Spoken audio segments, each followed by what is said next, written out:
Hiya, it's me again, Sherry Hostler.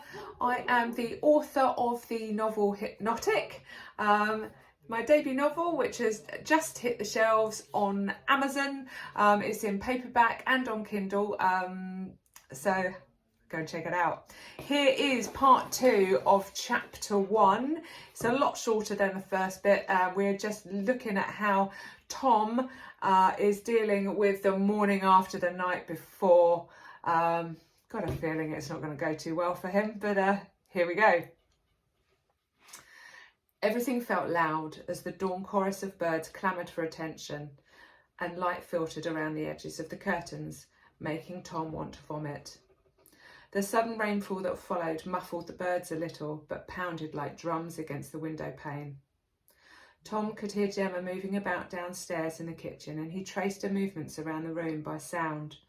A boiling kettle, the clink of a mug on the worktop, her calling the cat in from the garden for his breakfast.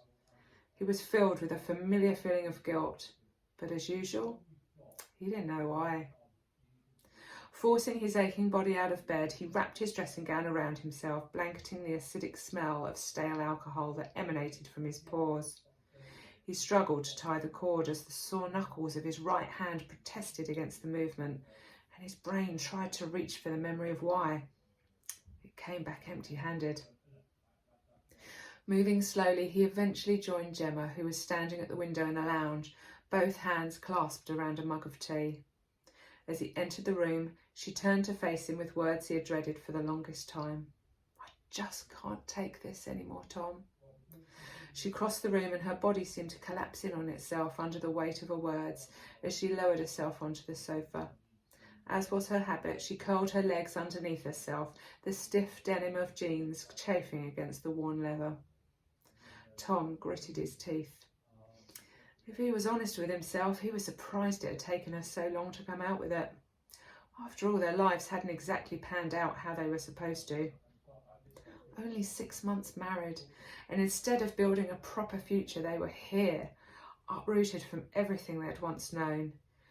New lives in a place where no one knew them, and tiptoeing around each other like polite but distant relatives. Well, Gemma was polite anyway. Tom knew far too well his shortcomings. "I'm sorry, Gem," he mumbled, unable to meet her eyes. He perched himself at the other end of the sofa and put his head in his hands, immediately regretting it as a rush of nausea met him. "I know you are, Tom, but it's not enough anymore." "I don't know what to do, Gem, He looked across at the dining room door, taking in the smashed wooden veneer, the size of a fist. Shit! That was why his knuckles were so swollen. He flexed them, watching the bone move behind the thin, grazed skin. Christ, what was wrong with him? Another night of arguing, then drinking too much to blot out the pain. Another blackout. Try as he might to keep on top of things, it was the night terrors that ripped into him, trying to prise his soul from his body, and then the screaming passage into wakefulness, which would last until the early hours. The restless pacing, the dark, lonely passing of time, insomnia for the faithless. The only thing that helped was the booze. It helped him get to sleep and blot out the memories of that god-awful night. It also helped drown out Gemma when she kept going on and on about wanting to start a family. Tom would do anything for his wife, but a child? Not a hope in hell. Not after what happened. As if sensing his defeat, Gemma's cat Baloo wound his way between Tom's legs, the soft fur of his tail providing a small comfort. Then he leapt onto an empty armchair, curling into his favourite spot where the sun normally came through the window to warm the leather. "Can you even remember what happened last night?" Gemma asked. He could feel her looking at him, and Tom forced his eyes up from the floor, just briefly, scared of what he might see. He knew his number was almost up. Almost, but not quite. There was still a glimmer of love in her eyes, and Tom looked back to the floor in shame. "I didn't think so," she said. They were at a stalemate. Gemma had placed an ultimatum on the table.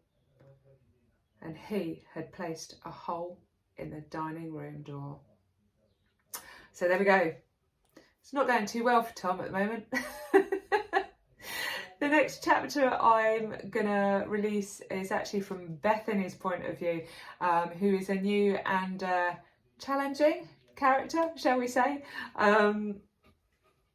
Stick with me, let's see how it pans out. If I've given you a little bit of intrigue there, I'd love it if you popped onto Amazon and checked out the book. Hypnotic, Kindle and paperback. Go and have a download. And if you read it and you enjoy it, then please do leave a review, because they're so important for us writers.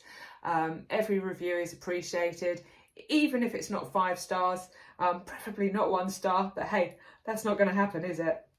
Anyway, I'll see you again next time. Thanks ever so much for listening. Bye.